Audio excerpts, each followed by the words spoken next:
झारखंड मुक्ति मोर्चा ने एक press conference का आयोजन किया। बाबूलाल मरांडी पर निशाना साधते हुए कहा कि सुनील तिवारी उनकी सुरक्षा को लेकर आजकल बाबूलाल मरांडी चिंतित है।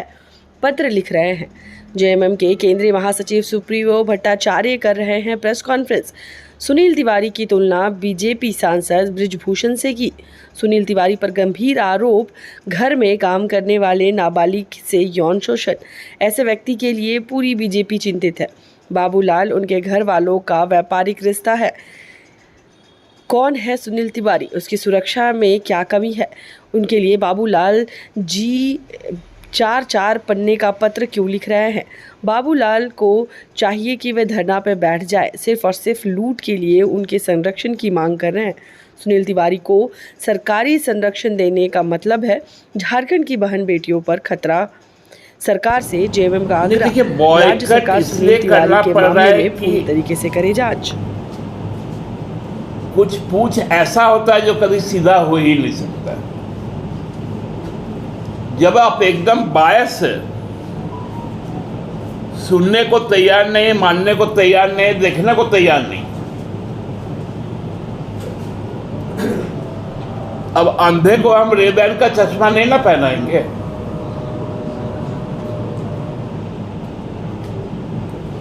तो ये लोग वैसे लोग हैं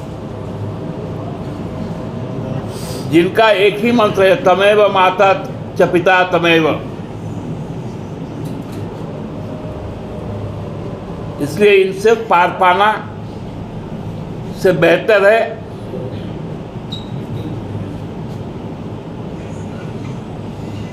हम लोग जानते हैं कि कहीं यदि मैला है तो उसमें पैर नहीं डालना, पानी से उसको धो देना। तो दादा इन संस्कृति को मिटाने के लिए उनका उद्देश्य यही, क्या कहेंगे, सच है ये? भैया थोड़ा प्रधानमंत्री जी से बात करके बताइए कि कौन सा सनातनी संस्कृति है कि सभी बंदरगाह एक आदमी को दे दिया जाए, सभी एयरपोर्ट एक आदमी को दे दिया जाए, भारतीय रेल एक आदमी को दे दिया जाए, तमाम ठेका एक आदमी को दे दिया जाए।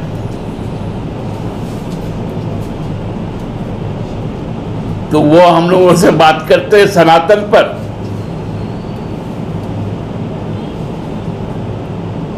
मनुवादी हमसे बात करेगा।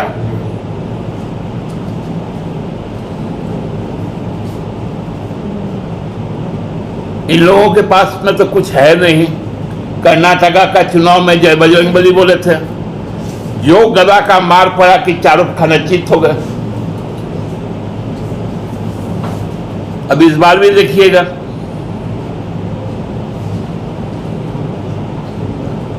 अधर्मी यदि धर्म की बात करे तो यह सही होता है क्या, सही जचता है क्या?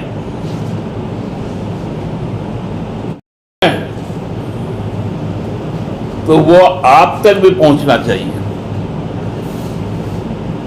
आखिर उस खत का मजमून क्या है वो आपको भी जानना चाहिए। बाकी तो सुबह शाम वो ट्वीट करते रहते हैं, फेसबुक करते रहते हैं, इंस्टाग्राम में है सक्रिय, और ना जाने कौन कौन से प्लेटफॉर्म पर।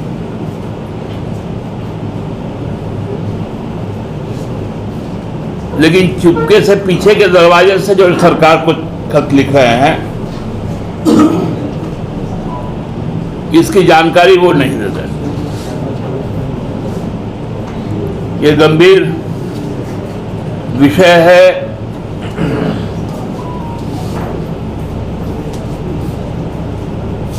मैं तो राज्य सरकार से यह आग्रह करूंगा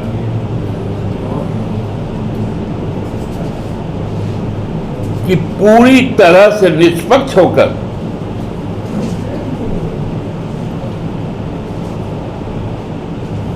सुनील तिवारी जी के संपूर्ण क्रियाकलाप, क्योंकि पहले वो शायद पत्रकार भी थे,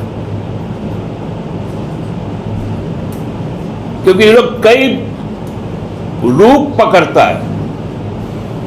कभी पत्रकार बन जाता है, कभी सचिव बन जाता है, कभी राजनीतिक नेता बन जाता है,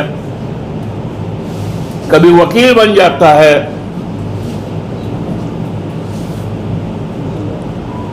बहुरूपिया लोग हैं, तो इनके बहुरूपिये के जो चेहरे हैं उनको राज्य सरकार थोड़ा तफ्तीश करके सामने लाए। धन्यवाद। सुप्रीयो जी, केवल धन नहीं लूटा, अस्मिता भी लूटी।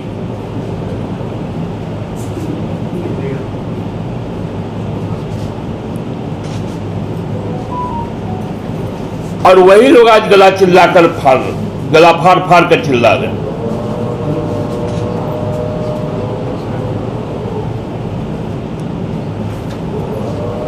आखिर कौन है सुनील तिवारी, क्या है उनकी सुरक्षा में कमी?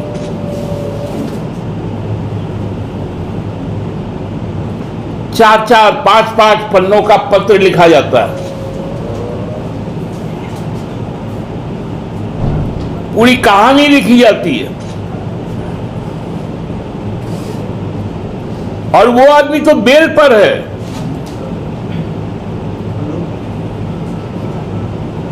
जेल गया था, बेल पर है।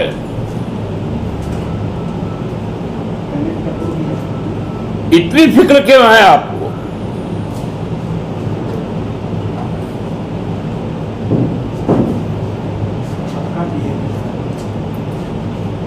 तो धरना पे बैठ जाइए।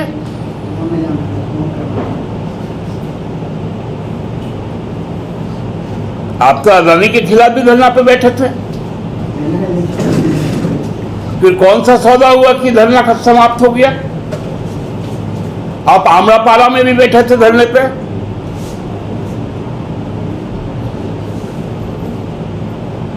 फिर इम्टा के साथ कौन सा समझौता हो गया कि आपका धरना समाप्त हो गया?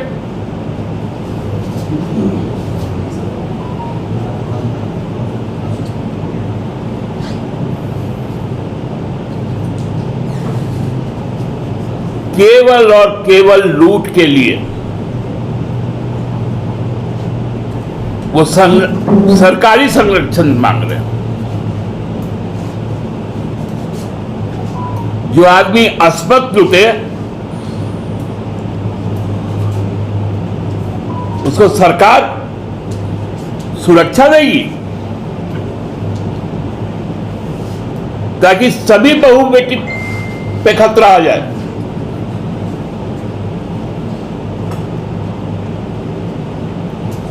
हमको लगता है कि ये गंभीर चिंता का विषय है, क्योंकि यदि पूर्व मुख्यमंत्री और भाजपा के प्रदेश अध्यक्ष होने के नाते पूरी जिम्मेवारी के साथ यदि वो खत लिखते हैं तो ये बहुत गंभीर बात है।